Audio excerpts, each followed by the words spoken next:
Fala galera! Beleza? Professor Eduardo Maia que está falando aqui.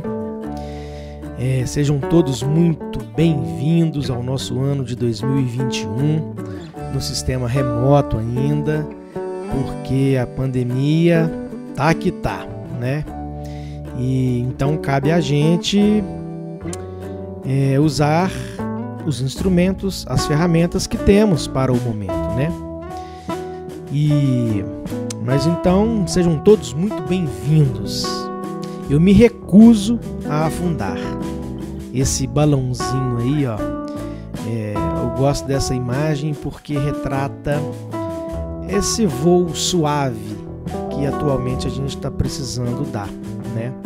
Nada de entrar num avião a jato e sair desembestado, né, sem freio. Eu acho que o balão representa muito bem isso, essa suavidade no voo, né? E o fato de estar voando, de estar olhando as coisas por cima também, para a gente conseguir enxergar com afinco tudo que está acontecendo à nossa volta, né? E aí eu convido vocês também para uma reflexão acerca da educação, né? Cada vez mais é necessária uma educação para a gente ir além, né? Eu tenho refletido muito sobre isso. Nas férias, então, eu fiquei pensando, sabe? Falei, nossa, estudo a vida inteira, me formei para ser professor, mas o rio Itapecerica continua lotado de esgoto e as matas continuam sendo desmatadas, o lixo está por toda parte. Então, alguns problemas a vida está passando e a gente não está resolvendo, né? E eu fico pensando, então, de que está valendo, né? Então, assim, eu convido vocês também para essa reflexão e essa atuação, né? A nossa educação precisa ir além da sala de aula, além das atividades do dia a dia. Atividades do dia a dia é o mínimo, né, que a gente tem que fazer, mas é preciso estar sempre com o foco além. O que eu vou fazer com todo esse conhecimento que eu estou adquirindo? É preciso colocar em prática todas as teorias adquiridas, né, para que a gente consiga, num futuro próximo, os melhoramentos que a gente quer para a nossa vida, né? E também, assim, a nossa vida em comunidade, não somente aquele egoísmo assim, vou resolver o meu problema e tá tudo bem, as outras pessoas que se danem, né? Não vai ser por aí também. Então eu faço esse convite da gente pensar uma educação que vai além da sala de aula, que vai além das atividades do dia a dia, que vai além do conteúdo de cada uma das disciplinas. Essa aí é uma pergunta retórica. Pergunta retórica é que a gente não precisa você não precisa de me passar a sua resposta. É para você ficar refletindo sobre ela, sobre a pergunta e as possibilidades da resposta para esta pergunta, né? Quais os meus sonhos? E aí, novamente, porque tem o sonho subjetivo, pessoal, meu, e alguns sonhos, eu acho que são sonhos coletivos, sabe? Para a gente ampliar também essa nossa visão a respeito do sonho. Eu estou cada vez mais convencido, e o coronavírus veio mostrar isso também, que a gente está precisando muito pensar no coletivo, esquecer as individualidades, o egoísmo e cada vez mais pensar no coletivo. Ou todos nós nos salvamos, ou todos nós seremos felizes, ou todos nós vamos ter direito a tudo que o mundo está aí para nos oferecer, ou ninguém vai conseguir essas coisas individualmente, né? Então, esse sonho coletivo que eu acho que a gente precisa de resgatar. Atualmente, a gente está vivendo esse homem ego. O que é o homem ego? É o homem no topo da cadeia, como se todas as coisas do planeta estivessem ali para lhe servir, né? Simplesmente para lhe servir.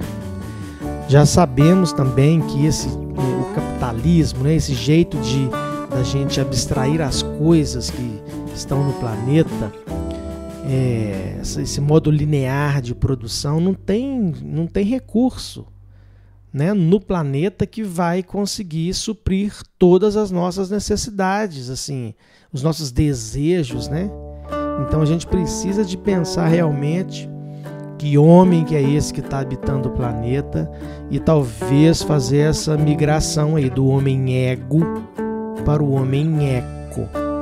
O homem eco, ele se sente parte do sistema, ele não está no topo da cadeia, né? Ele se vê como parte do sistema, faz parte da natureza e não subjuga a natureza, né? Não é a natureza debaixo dos meus pés para eu fazer o que quiser com ela, mas não, eu me sinto parte da natureza. Comprei um livro esses dias para trás, que é O Negócio é Ser Pequeno, de um economista, Schumacher, o nome dele, e ele fala exatamente isso. O homem parece que está em guerra com a natureza. No final dessa batalha, se o homem vencer a natureza, ele perdeu a guerra, né? Porque ele é parte da natureza, ele não é um ser alheio assim, a natureza não está aqui para lhe servir, né?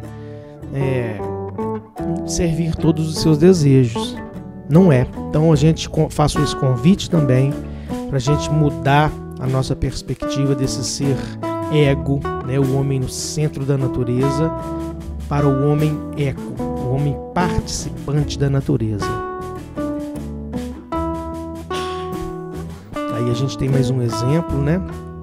O homem acima, repare que tem uma imagem da mulher abaixo do homem. Esse homem ego já deu, não funciona mais. O que vai funcionar daqui para frente é o homem eco, participante. Ele é do mesmo tamanho de todos os seres, de tudo que existe na natureza e no planeta Terra. Nas férias eu assisti um documentário sobre os leões africanos. Eu nem sabia que existiam leões asiáticos, mas esse documentário, né, sobre os leões africanos, e aí falava, né, estatisticamente de como os leões vêm diminuindo gradativamente. Eu tenho uns dados ali, ó, 1980 eram 100 mil leões soltos na natureza. Em apenas 10 anos, 1990, esse número reduziu pela metade, 50 mil leões. E em 2015, já eram 23 mil leões. E hoje, em 2021, são menos de 19 mil leões soltos na natureza. Tem uma estatística que em 2031 os leões africanos podem estar extintos. E o que significa um animal topo de cadeia alimentar sendo extinto? Essa resposta eu não vou dar pronta, né? A gente vai ter que pesquisar para entender o que um fato como esse pode acarretar na vida do ser humano no planeta. Então daí, mais uma vez, a importância da gente deixar de ser esse homem egoísta, para o homem ecológico, pertencente à natureza. Se eu destruo a natureza, eu estou destruindo a mim mesmo. Aí sim, eu acho que a gente faria uma educação para ir além da sala de aula, além do conteúdo. E aí a palavrinha mágica que eu já comuniquei com vocês no primeiro dia de aula, na primeira reunião, que é ser protagonista da própria história. Chega de ser personagem secundário, né? Aquele personagem que não aparece, que só fica deitado no sofá esperando o mundo acabar em barranco para morrer encostado. Não, a gente precisa ser protagonista da nossa história, né? E, Eduardo, mas como é que você vai ser protagonista? Agora você é o quê? Se eu fosse preencher uma ficha ali em algum determinado lugar, seria profissão, estudante. Então, se você é estudante, você precisa arcar com todos os deveres e, né, obviamente, gozar dos direitos também dessa sua categoria de ser estudante. Não dá para a gente perder tempo. Durante muitos anos, professores, diretores, a comunidade escolar como um todo tem essa palavrinha protagonista, ela é gasta no meio educacional. A gente sempre fala, não, a gente precisa transformar esses meninos em protagonistas e tal. A pandemia veio efetivar essa palavrinha no nosso meio, de fato, né? No ano passado eu tive essa experiência já virtual e alguns alunos que não perderam tempo, velho, eles, sabe, tão bem. Dentro do conteúdo estão ótimos, assim, fizeram por onde, e eu não tenho dúvida que eles vão sair lá na frente, né? Então, mais um convite, convido vocês a se tornar protagonistas da própria história. E aí, então é isso, sejam todos muito bem-vindos à Escola Estadual Henrique Galvão, ano de 2021, mais um ano dentro da pandemia. Outra palavrinha que eu acho que a gente precisa de tatuar ela na nossa alma é resiliência. Resiliência é suportar com paciência essas agruras, essas dificuldades que a vida nos impõe, né? O ser humano, em vários momentos da história da humanidade, ele passou por catástrofes, por pestes, por doenças. E os seres humanos que sobreviveram foram os seres humanos resilientes, sabe? Que tem jogo de cintura, que é maleável, que não é rígido e duro e é assim, não. Ele tem jogo de cintura, né? Então também faço esse convite para vocês. Outra coisa bacana da gente pensar que o que diferencia os seres humanos dos outros animais é o movimento de pinça, né? Esse movimento que eu consigo encostar o polegar no dedo indicador. Esse movimento de pinça, ele permitiu que o pintor pintasse quadros com todos os detalhes. Ele permite que o cirurgião consiga fazer uma cirurgia no cérebro, sabe? Com todo o cuidado para não encostar numa outra parte que de repente vai deixar o cara tetraplégico, né? E também vai permitir a gente escrever, essa possibilidade de a gente escrever com as mãos. Então eu fico vendo essa luz, pode imprimir o PET, pode fazer... Cara, não deixe de lado o seu caderno, nem o seu lápis, nem a sua caneta. Escreva com a mão. Perder essa destreza, né, em escrever manuscritamente vai ser um problema em pouco tempo. Então não deixe de escrever no seu caderno. Ao final do ano quero ver cadernos completos, beleza? E agora a gente passa para uma atividade bem rapidinha. Vou mostrar alguns slides, né? Esse primeiro slide aí, vocês prestam atenção na mala e nos corações.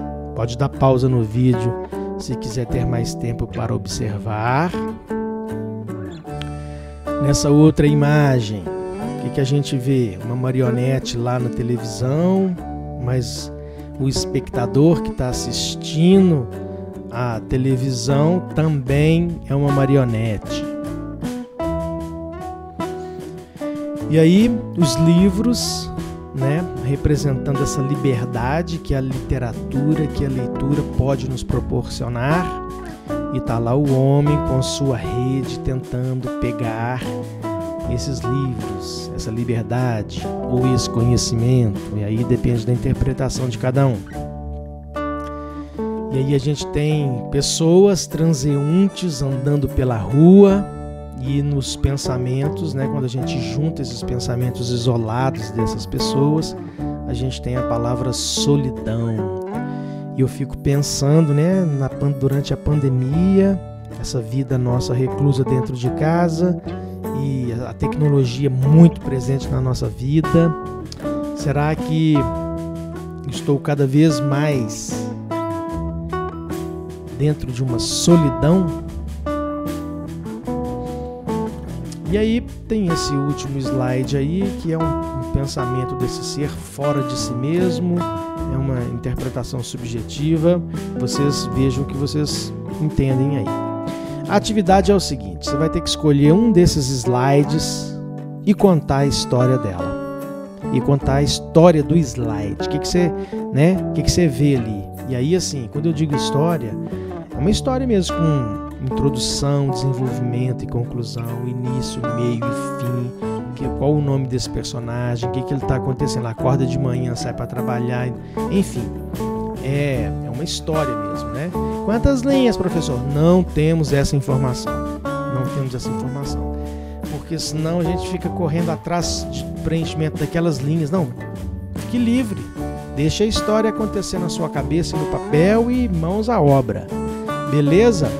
Essa atividade depois vai ter que ser enviada para mim. Eu vou explicar depois os caminhos para o envio dessa atividade. Ok? Valeu, um abraço, até mais!